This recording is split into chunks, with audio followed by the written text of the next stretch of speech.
At his peak, Paul Gascoigne was the most famous footballer on the planet.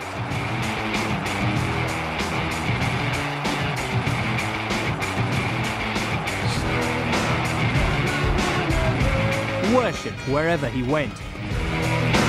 As much for his antics off the pitch as his virtuosity on it. Oh my God! Thank you. Oh my God. Gazza's transfer to Lazio in 1992 marked his arrival into the big time, focused Britain's attention on the top football league in the world, and changed the viewing habits of a nation. Without Gazza, there would have been no Football Italia. Gascoigne, yes, he's got it! This is the story of Gazza's 3 rollercoaster seasons with Lazio, told by the man himself. I was training, says Gazza, there's a cold fight. I said, well, tell him I'm training. He said, no, Gazza, there's a cold fight, you better take it. I said, tell him I'll call him back. I said, Paul, I don't think you can call this man back. I said, well, who the is it? I went, Paul, is the Pope.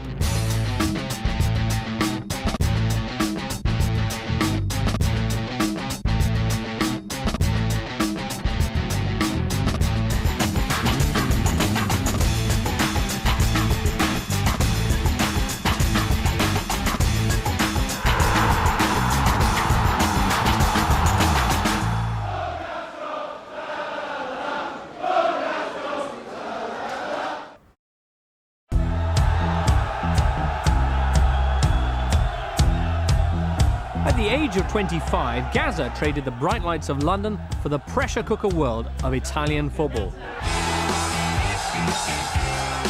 When he arrived in Rome, he was hailed as a god, and the hopes of the underdog half of the city were pinned onto his superstar shoulders.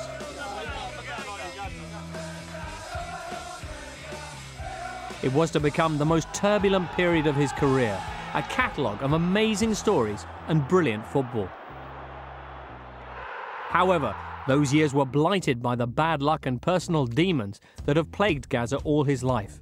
For him, the extraordinary is ordinary, so it's hardly surprising that it nearly didn't happen at all. Gazza's improbable life began in the humble setting of Dunstan Gateshead on May the 27th, 1967.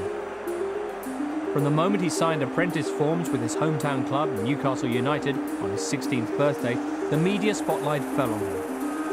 Almost always for the wrong reasons, his glare would never leave him.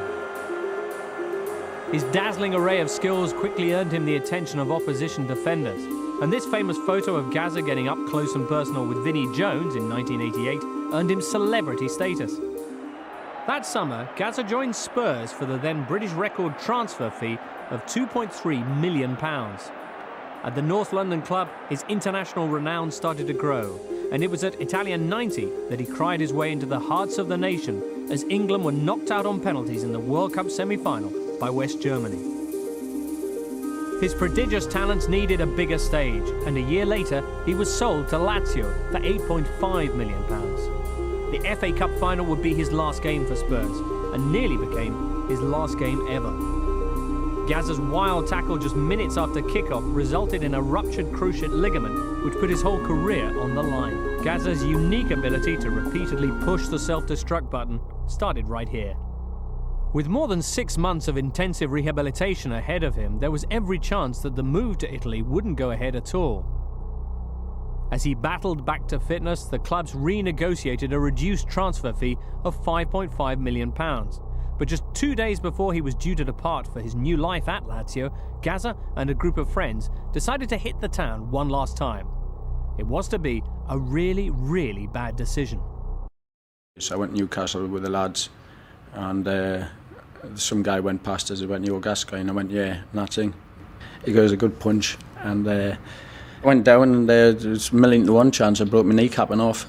And I remember waking up, I was knocked out for about 15 seconds, and I remember waking up and I couldn't actually straighten my leg, and I put my hand on my knee and it was just sunk in. There was nothing there. This evening, Paul Gascoigne is coming to terms with this latest setback to his career. In a statement, his surgeon, John Browett, said the 24-year-old star's return to football should only be delayed by a couple of months. But his £5 million transfer to the Italian club Lazio remains on hold until he regains his fitness. What we're going to do is start working on these quads. But it would be 4 more grueling months before those famous feet would again dance around defenders. Months when Gazza pushed himself to the limit of physical endurance and must have wondered if he could ever recapture those glory days.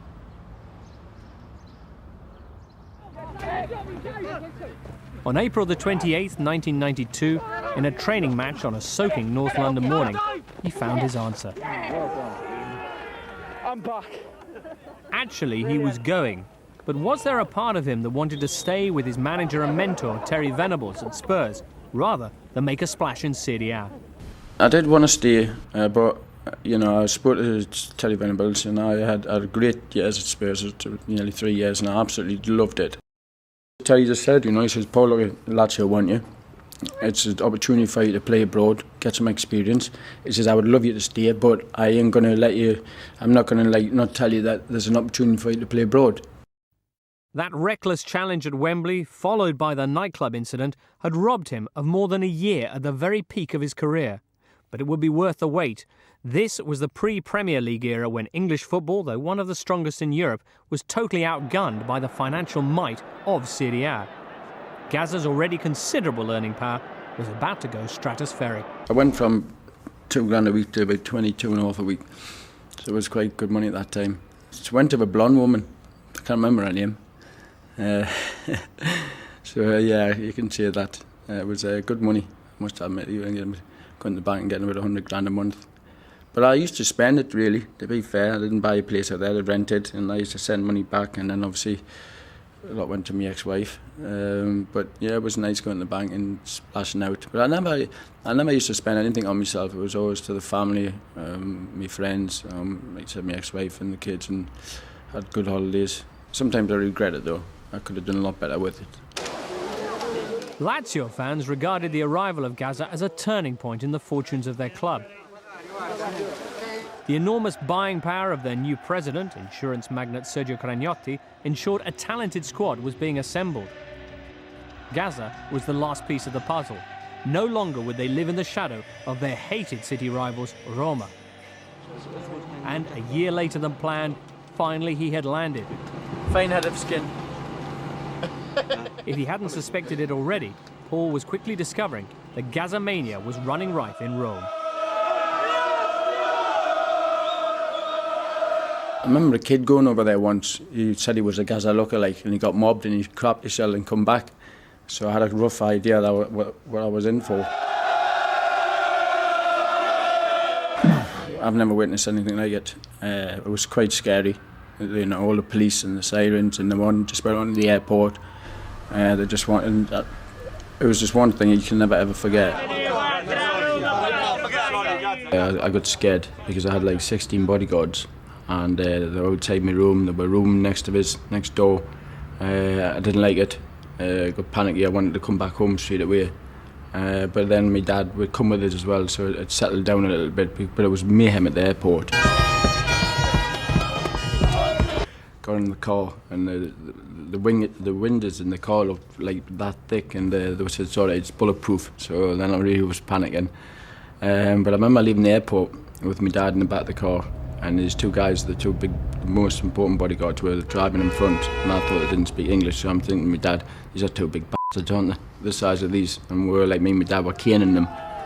And then we got to the hotel and says, right, we'll take you to your room now. They spoke English perfect, so me and my dad felt a bit embarrassed. Gazza then went walkabout to meet his new legion of admirers, a Lazio legend, before he had even kicked a ball. Quando l'abbiamo preso, capirai, sembrava che veniva Gesù Cristo, invece ancora stiamo aspettando. Gazza sta nel nostro cuore, aspettiamo che con ansia il suo rientro, che Gazza è tutto della Lazio. Come esce Gascoigne, la Lazio smorzi la luce, rappresenta quando smorzi la luce, non vedi più niente. Pure con una gamba sola Gazza a questi si incarta tutti, detto dalla Romana. Cioè lui con una gamba sola, col bastone è ancora più bravo di tutti. Troppo forte. Forza Gazza! We want to become a big team with you, right? Coming up after the break, the Lazio fans welcome their saviour, a reception obviously designed to make him feel right at home. And the belch that cost him £45,000. Quite a lot more money for a belch.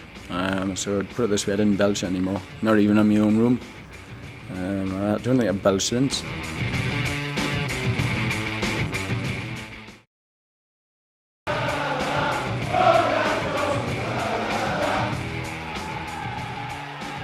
After winning his battle with a career-threatening knee injury that jeopardised his transfer from Spurs to Lazio, Gazza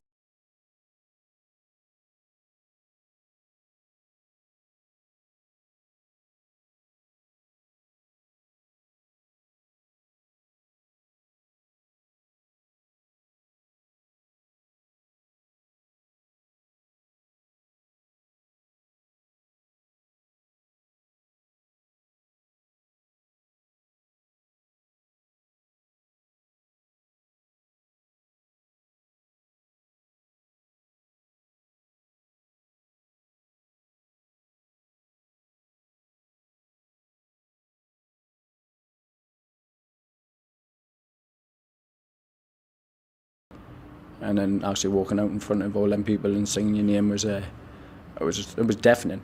You know, I couldn't even. It would have took us a week to soak it all in, but to actually just walk around at the time was just phenomenal. Loved it.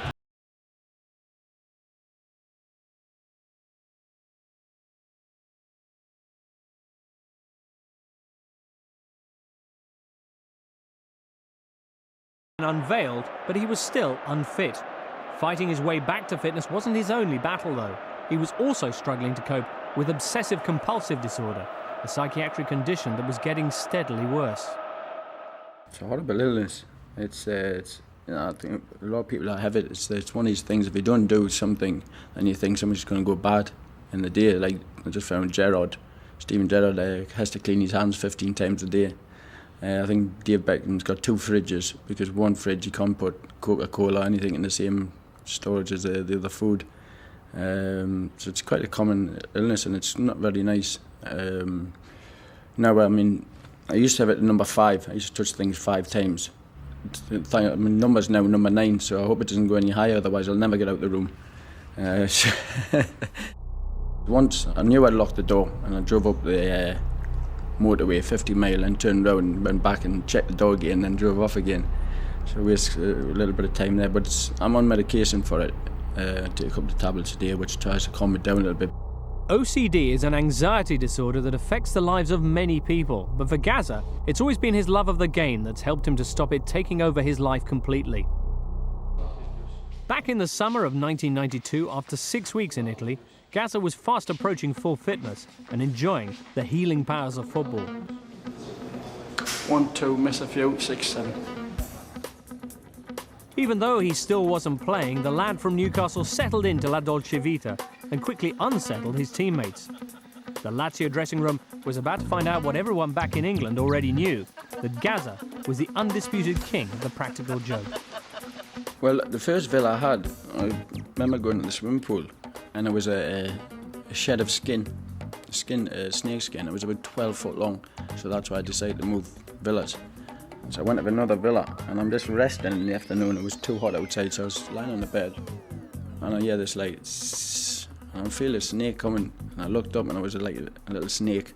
So I jumped over the bed, jumped over it, got the brush and braided it, and killed it. And then I went to train with it, and put the snake in Di Matteo's pocket of training, and just was me and him.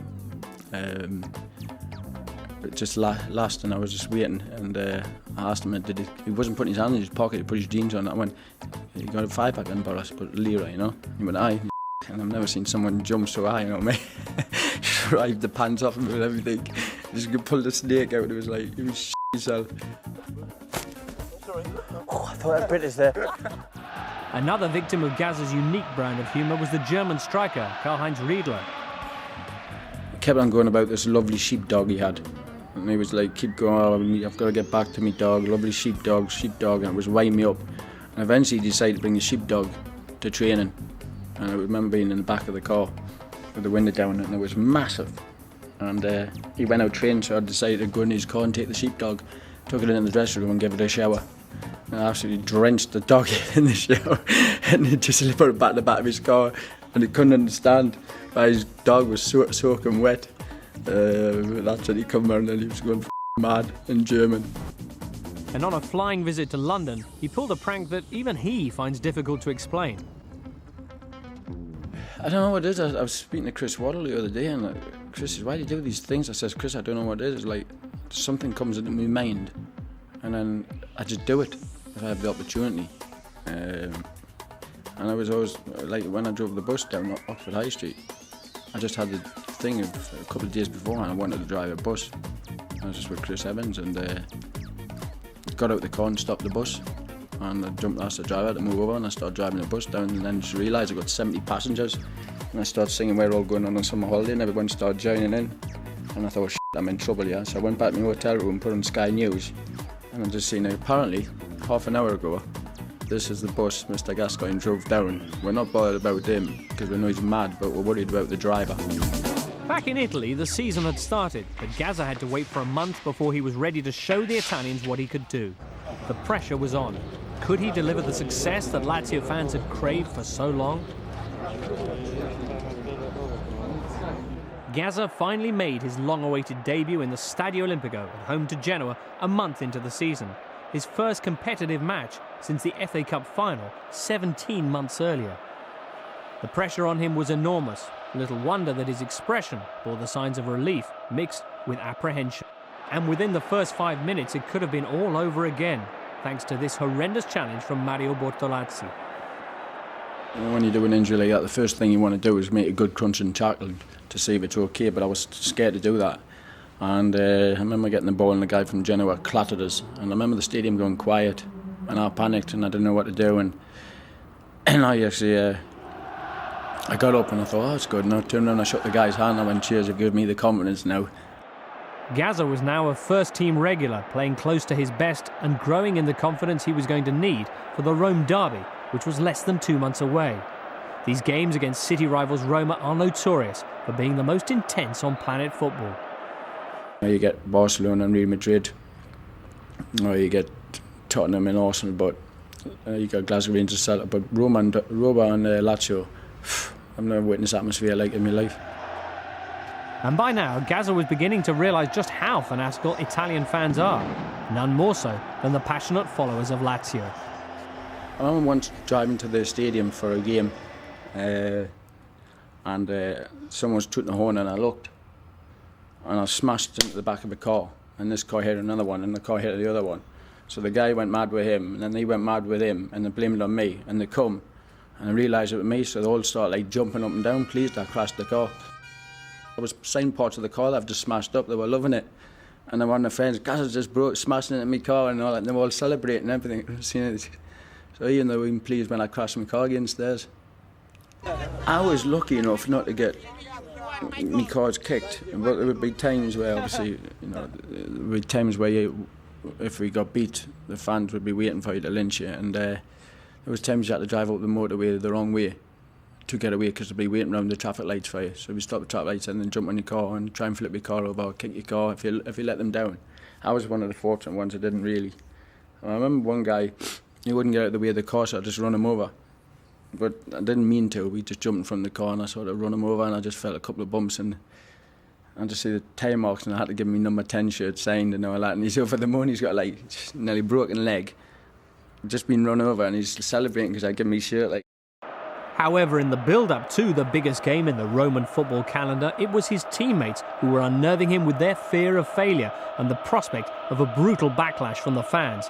The only safe place was home. We were panicking, and like the fans around the training ground, I mean, there was like thousands at the training ground. It was just one pitch, and they were all around the fence shaking the fit, and singing and everything, and the atmosphere was unbelievable, and it was like you couldn't even drive out the car park after training.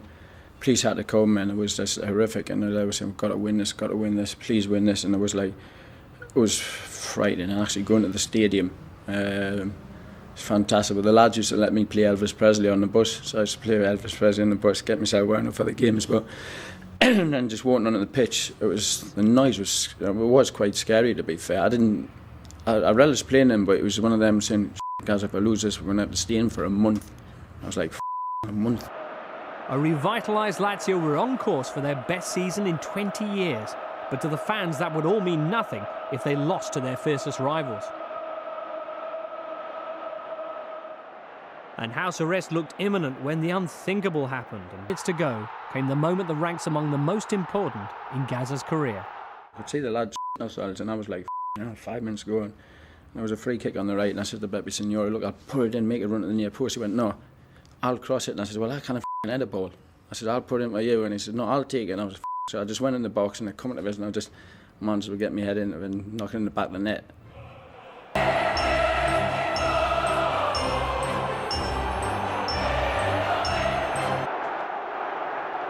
think I started crying, yeah, I did. I started crying because I was so relieved. Not because of the goal, it was, I just didn't want to stay in the house for a month. And I was over the moon and like, I was just thinking, I can go out now. But I remember getting the ball and I think I beat 5 men with 5 touches. Left foot and right and back, and then got through and then hit it with my left foot and scored. And I think it was one of the best goals I've actually ever scored.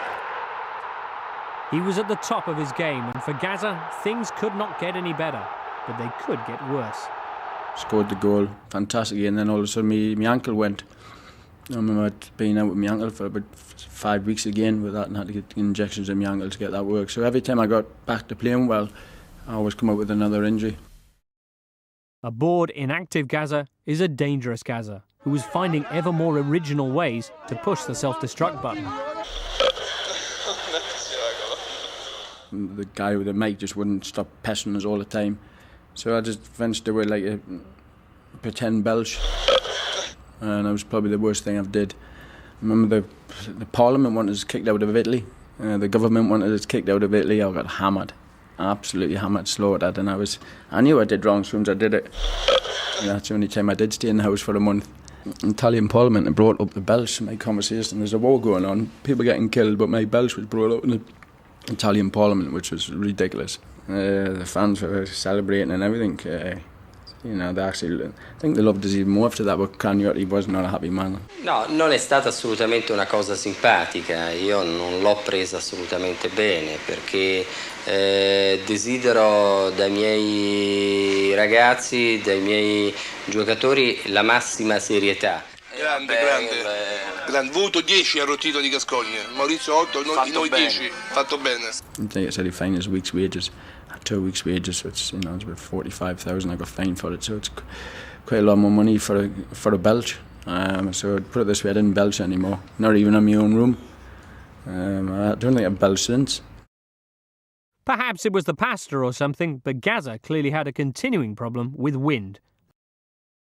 Now I was doing a nice interview with a guy, and actually, I think we farted, and I was at the interview, went out the window, and just hammered us in the papers. When he was on the aeroplane, I waited for him going to the toilet, and I waited when he come out of the toilet. I sort of gave him a nice little smack, and he was screaming on the plane, "Help, help, help!" And I cracked him a couple of times, kicked him in the I think, and then smacked him.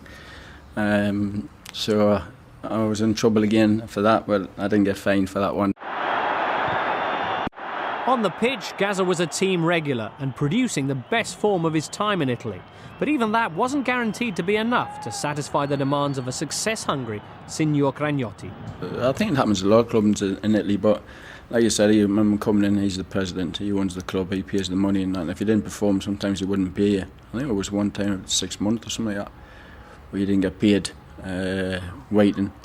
And then eventually you get paid, and then he comes in and he gives you a few grand cash in the hand for waiting and that.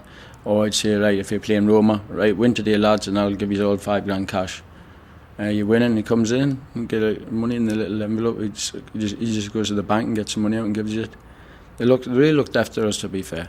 His form may have been fine, but Gazza was still encountering the occasional problem on the pitch. I didn't realise the referees understood so I got quite a few yellow cards for saying that. I remember once I was having a go at him and he put his hand in his pocket and I thought he was going to give us a red card. I was panicking. He pulled out a chewing gum and he said, "Yeah, eat that and shut your mouth up, otherwise they will send you off." So that was quite funny and nice of him as well. Coming up after the break, Gazza's turbulent time in Italy reaches new lows as his lifelong injury curse continues. He returns from holiday a bit the worse for weight, and he gets interrupted in training by a holy phone call. Gazza, there's a call for you, you better take it. I said, "Tell him I'll call him back." I said, "Well, I don't think you can call this man back." I said, "Well, who the f*** is it?" And Paul's the Pope. Oof.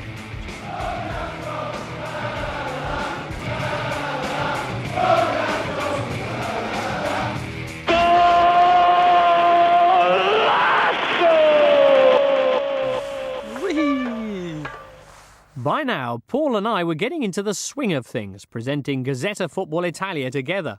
And on the pitch, Gazza was even more together, fit again and scoring against the mighty AC Milan. Gascoigne! There's no flag, the goal stands. What a riposte by Lazio and from Paul Gascoigne with his third goal of the season. And, well, Liam was saying the game's over. Not yet, Liam. They're right back in it. Well, that's what they needed. Milan defence caught playing that dangerous offside trap. I think it was... It's Bacci with the ball. Bacci got round on the outside and Gascoigne had all the time in the world just to knock it in. I remember getting put through and didn't seem to get chased back either, and just put the ball away and put in the back of the net, and I thought it was offside. And next thing I saw all the players coming running towards us and I went, oh, I've scored, and they started celebrating. The following Sunday, away to Atalanta, Gazza was at it again. Half an hour gone, Lazio still a goal behind as Gascoigne trots into the penalty area and Signori prepares to take this free kick for Lazio. Gascoigne, 1-1! By now, Lazio were lying third in the table, and just as their fans had hoped and prayed, Gazza was orchestrating their revival.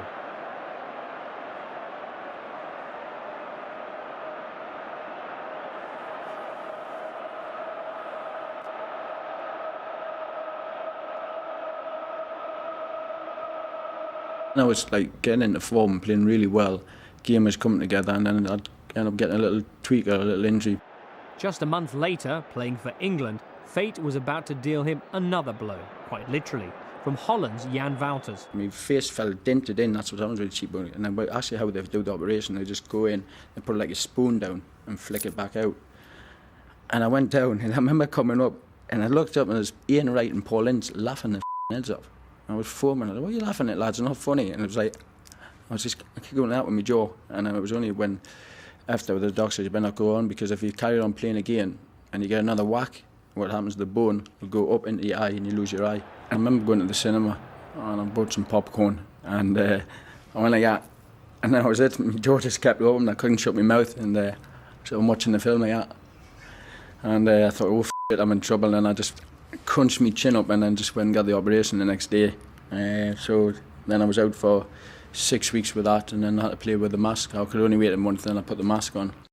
The mask may have looked cumbersome, but at least it allowed Gazza to carry on playing. Everyone starts using the masks now, like, but it was so embarrassing wearing this mask, you know, and putting it on, and all the opposition were looking, what the f*** is he putting on his face? It didn't prevent Paul finishing the campaign with a flourish. However, when he returned for pre-season training in the summer of '93, he had clearly been overindulging himself. I like a bit of breakfast with a lot of protein. I find eggs are very, very good proteins for you, especially brown ones. And what I like to do is cut down a lot and just stick to one a day. And this was my one.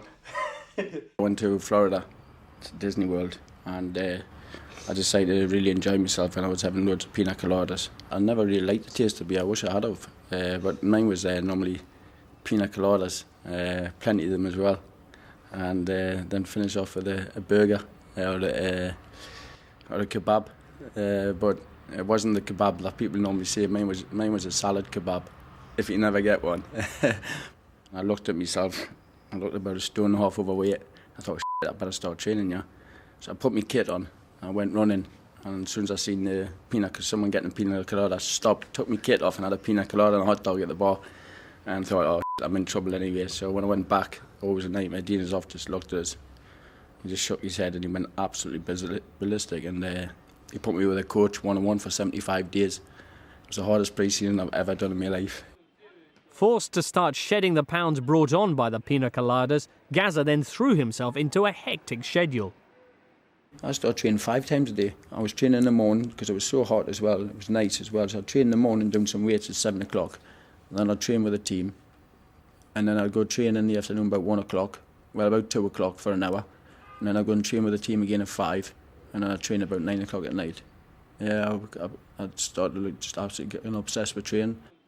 Gazza was now training so religiously that he was even refusing to take any calls, no matter who was on the other end of the line. I was training and says, Gazza, there's a call for you. And I said, well, tell him I'm training. Tell him I'll call him back. I said, Paul, I don't think you can call this man back. I said, well, who the f*** is it? When Paul is the Pope. Oof. I said, see you later, lads. I ran, took the call, yeah. he used to be goalkeeper for Poles, and he invited us to the Vatican. And Dino's off. That's what I like to train. I said, look, it's the Pope. I'll go to the Vatican. He said, you're training first, tell him. I was like, okay, then Mum and Dad went to meet him. He was good. Mum and Dad met him, and my sister. I missed it by 5 minutes, but he left us 3 coins, which he only gives to kings and queens and stuff like that. It was very nice of him. By divine intervention or otherwise, Gazza was back in the side within weeks. Not only back, but scoring in a 3-1 victory against Juventus. 3 here is for Varley. Gascoigne is onside. Gascoigne should score. Gascoigne does score. Oh, you'd think it was a goal to win a cup final.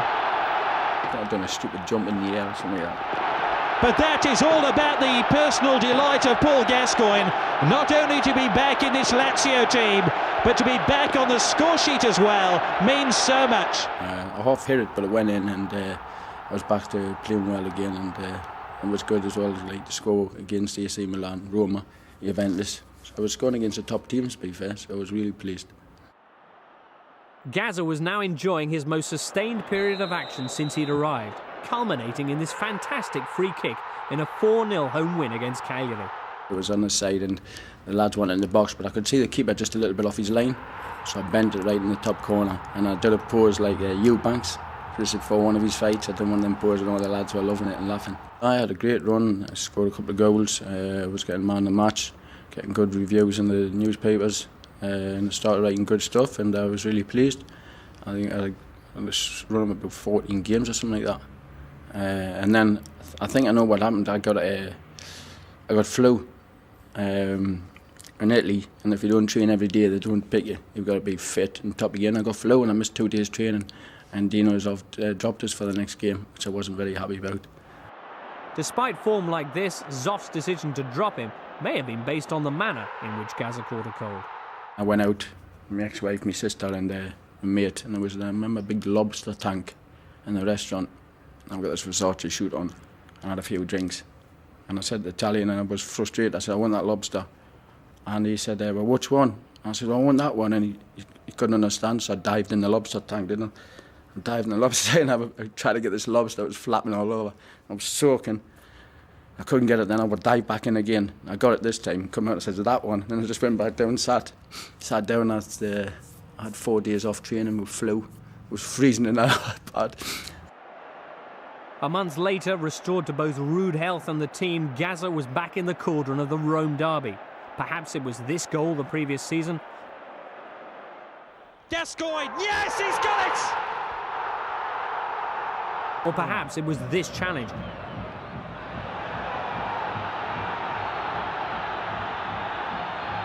But Roma were hell-bent on revenge.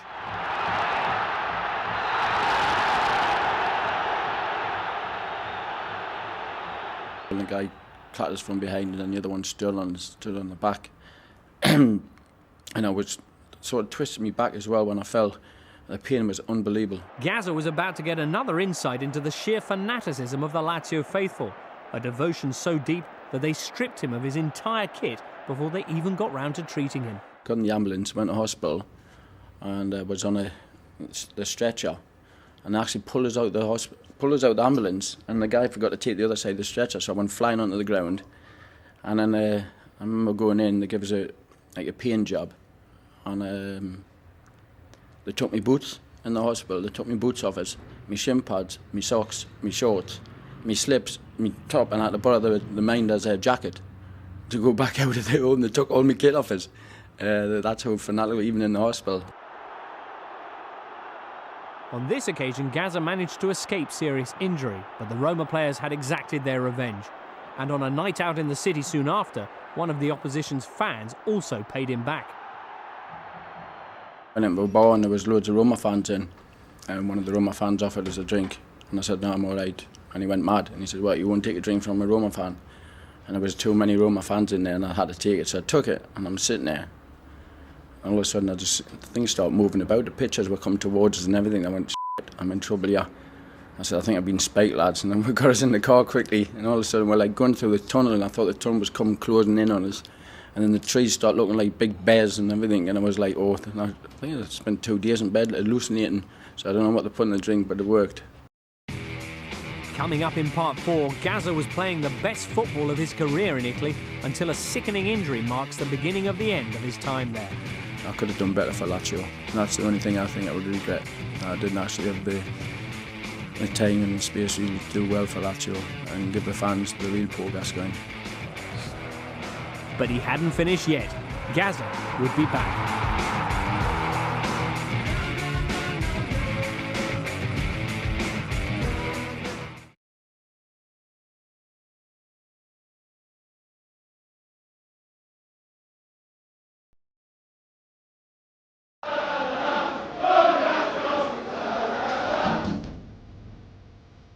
Gazza's time in Italy was a golden period in his colourful career, interrupted by injuries, of course, but at least that gave him more time to contribute to Gazzetta Football Italia. They were happy days, if slightly unpredictable for me. Well... Okay. You must sit still, otherwise she'll think you're playing, okay? James come in, that's right, Paul, I'm going to come in and surprise her, okay. And then when he come in, I just stuck with that chocolate egg. Honestly, I remember that one as well.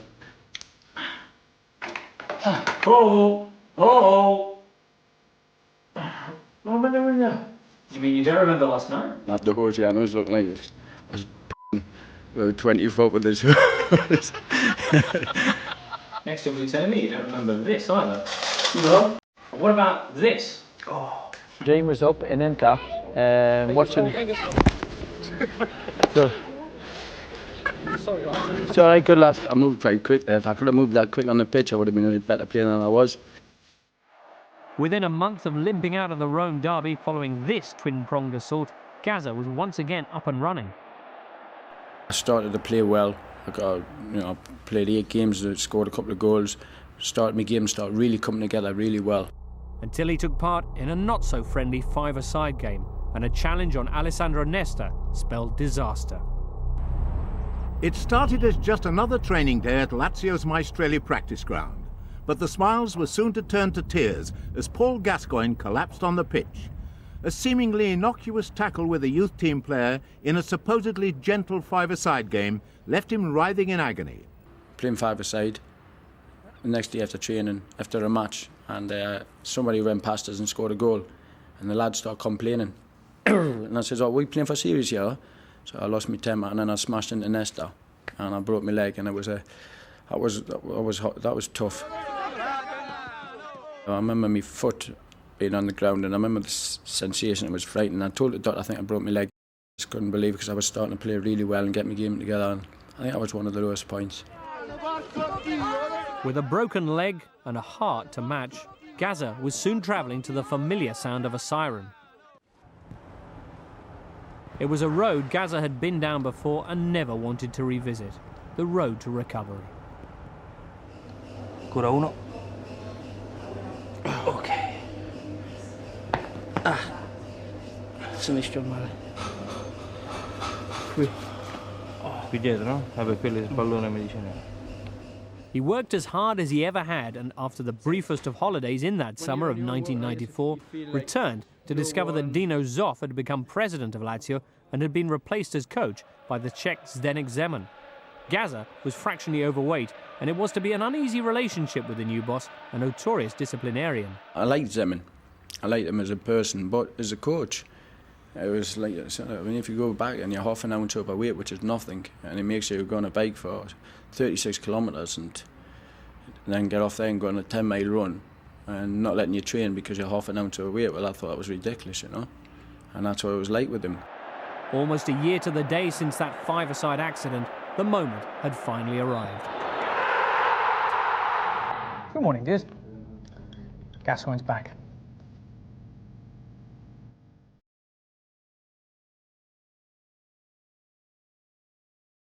Lazio were lying fifth in Serie A, but three-quarters of the season had gone and they were 17 points behind the leaders Juventus.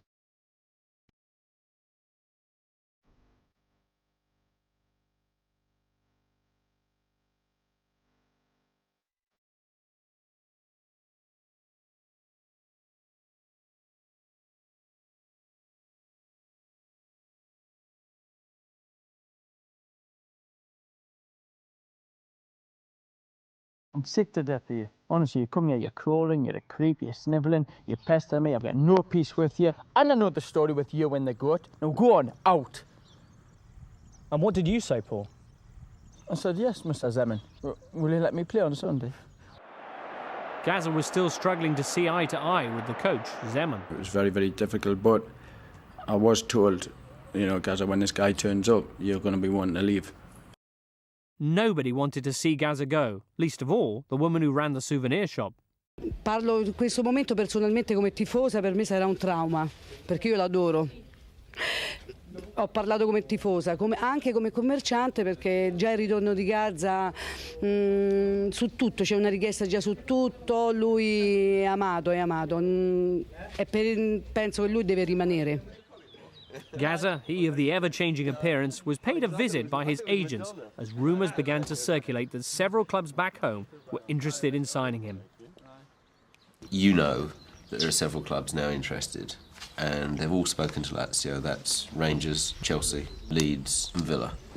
I mean, the upside to Rangers is that it is obviously out of the firing line in terms of England. If I am going to leave and they definitely want to sell this and that and everything goes well, the sooner I get out of here, the better. The time had come for Gazza to say arrivederci to his adoring fans. As soon as Rangers come in and I found out, you know, I went to see Dean was off and he's on about Chelsea and Aston Villa and I spoke to them and then he said, and Rangers, and I said, I'm not going to Queen's Park Rangers. And then he said, no, it's Glasgow Rangers, and I went get him on straight away, you know. It was a bittersweet departure after 3 incident-packed years. I just loved it out there. You know, I absolutely loved it. You know, I suppose if it wasn't for Glasgow Rangers coming in, I would have still carried on staying out there. I still had a year and a bit to go on my contract, but I thought it was when Zeman come in, the train was just ridiculous. Couldn't take any more of it, to be fair. Gone, but not forgotten, because although there's nothing as fickle as football fans, when he returned in 2003, he quickly discovered that Gazzamania was alive and well and living in Rome. Even now, I mean, I went to Italy 3 years ago, and this was about 6 years after leaving Italy. And I went into Rome, and I got mobbed. So I had to ring up the bodyguard. He picked us up, and he took us to his place. It was about 50 minutes into the countryside, out of Rome. And it was in a bar. It was a little cafe bar, and there was only the guy behind the bar, and me and my bodyguard. And he says, "You're Paul Gascoigne." I said, "I'm not." He says, "You are?" And I said, "I'm not." And I looked behind him, there's a picture of me on the wall. And he's looked at the picture, and he's looked at me, and he went, "Yeah," and I just see him on the phone. And I just heard everything. Hooters, phone. And within about 40 minutes, there was about 5,000 outside the cafe. It was quite scary. I had to get the police, everything. It took us about 4 hours to leave that cafe, so I just decided to go home. It was phenomenal. Still loved out there. Always asked us to go back every year.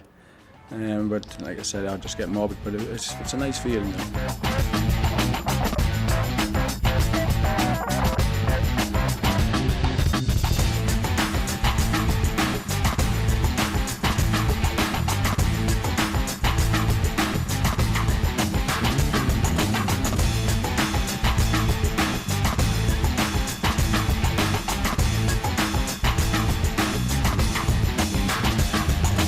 Yeah, it does seem a lifetime away, like. Good time though, must admit.